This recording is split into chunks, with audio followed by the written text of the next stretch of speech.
అందరికీ నమస్కారం. నా పేరు అశ్విని తులసి. ఈరోజు మన వీడియోలో ఒక ముఖ్యమైన విషయం తెలుసుకుందాం. భర్త చేసే పనుల్లో సంపద కలిసి రావాలి అంటే భార్య సంతోషం కారణమవుతుందా? అనే విషయం గురించి చర్చించుకుందాం, తెలుసుకుందాం. ఇంకా శ్రీ మహాలక్ష్మి అమ్మవారు మన ఇంట్లో స్థిరంగా కొలువై ఉండడానికి తీసుకోవాల్సిన జాగ్రత్తలు కూడా తెలుసుకుందాం. లక్ష్మీ అమ్మవారి శాశ్వత నివాస స్థానం ఎక్కడుంది అంటే, శ్రీ మహావిష్ణువు వక్షస్థలమని మనందరికీ తెలుసు. అలాగే ఆర్థిక పరిస్థితులకి, ధనానికి అమ్మవారే అధిపతి.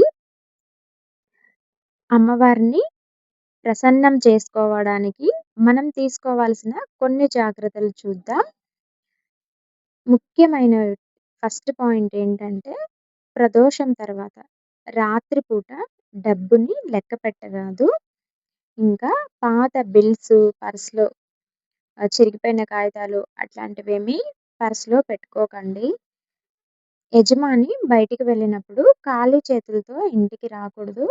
ఏదో ఒకటి లక్ష్మీప్రదమైన పుష్పాలు, ఆకులు, కూరగాయలు, పండ్లు, స్వీట్సు, ఇంటికి అవసరమైన ఏవైనా సరే రూ. 10 సరే, వస్తువైనా సరే ఇంటికి తీసుకొచ్చేది అలవాటు చేసుకోండి. ఇలా ఒక 41 డేస్ చే ఈ పరిహారాన్ని చేయండి. మంచి ప్రతిఫలాలుంటాయి. ఆర్థిక పరిస్థితులు మెరుగుపడడానికి అవకాశం ఉంటుంది. ఎప్పుడైనా సరే ఇంటి యజమాని ఉతికిన బట్టలు వేసుకోకూడదు. శుభ్రంగా బట్టల్ని ధరించాలి. చిరిగినవి, బటన్స్ లేనిటివి ఇలాంటివి అస్సలు ధరించకండి.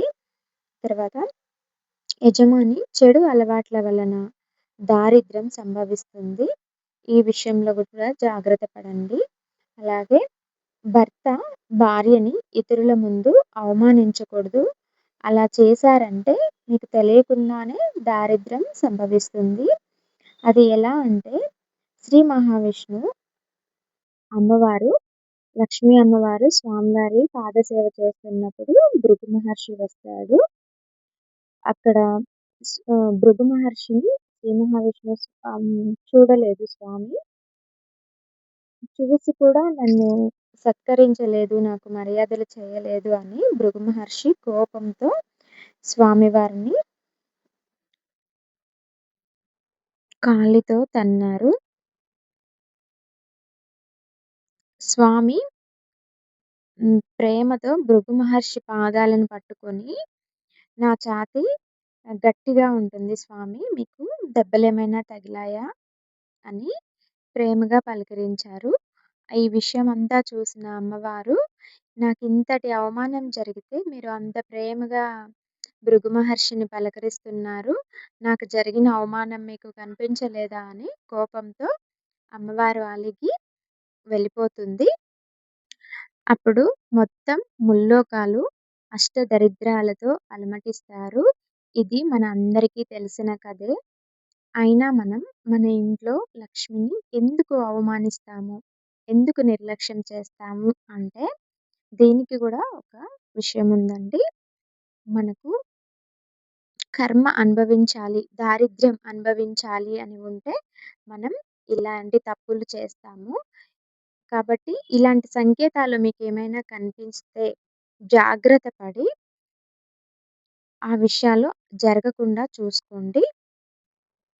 అంతటి శ్రీ మహావిష్ణువే స్త్రీ లేక విష్ణుమూర్తిగా దారిద్ర్య బాధలు పడక తప్పలేదు. కనుక మన ఇంట్లో శ్రీ మహాలక్ష్మిని గౌరవంగా, ప్రేమగా చూసుకోండి.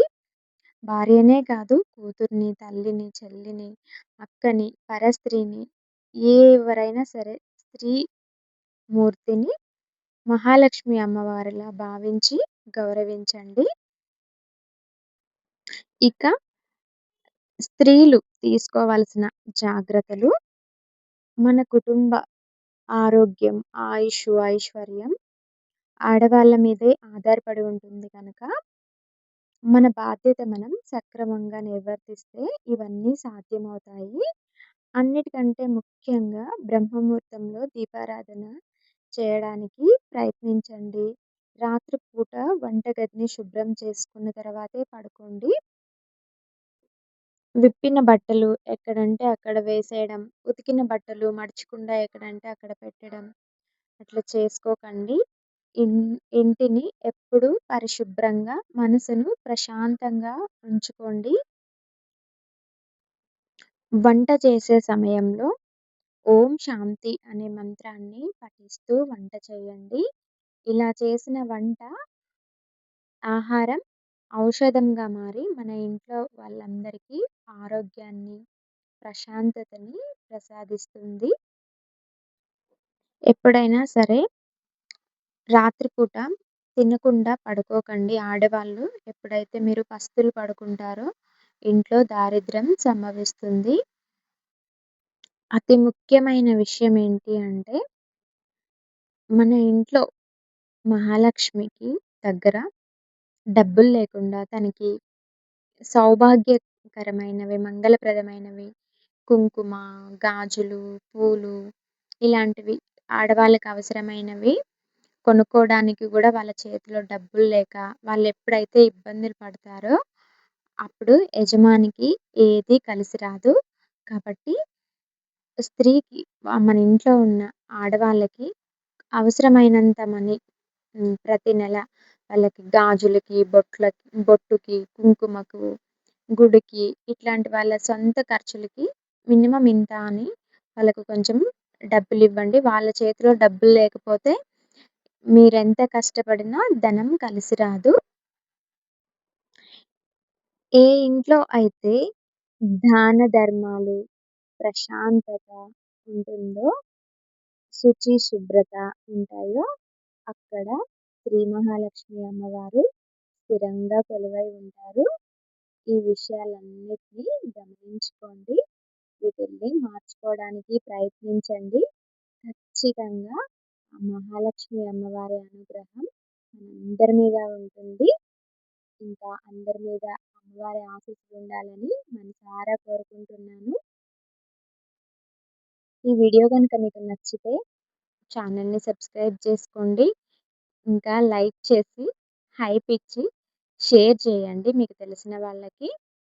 Thank you so much. Survey జన సుఖినో భవంతు.